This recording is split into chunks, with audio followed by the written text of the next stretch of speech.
పెళ్లి చేసుకోవాలనుకుంటున్నారా? అయితే ఒక్కసారి ఈ వీడియో చూడండి. 6 husbands case. Petitioner is the seventh husband. Seventh husband. You are the seventh husband. Every 6 months change the husband, initiate 498A. And against everybody 498A? 498 and filing the maintenance criminal misconduct. Against every husband. How long each husband has stayed? 1 year? Settle ಮಾಡ್ತಾರೆ sir. 1 year 6 months ಅಂದ್ರೆ settle ಮಾಡ್ತಾರೆ. 6 months ಆದ ತಕ್ಷಣ 498A. Case ವಾಪಸ್ ತಗೊಂಡು settle ಮಾಡ್ತಾರೆ. All 6 times. All 6. This is going to be the exemplary cost on you. You are playing with the law.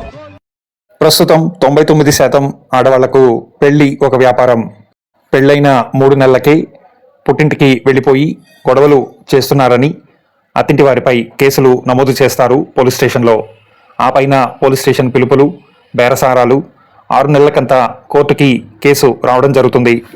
6 నెలల్లో 60 లక్షలు సంపాదించే ఏకైక మార్గం ప్రస్తుతం పెళ్లి.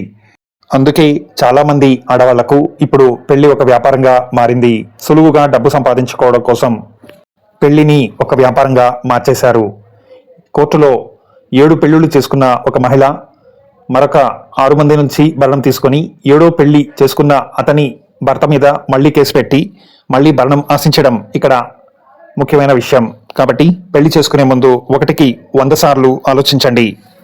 పెళ్లి చేసుకొని మీ తలకు మీరే కొరివి పెట్టుకోకండి. పెళ్లి చేసుకున్నంత బుద్ధి తక్కువ పని మరొకటి లేదు. వీడియో షేర్ చేయి మిత్రమా.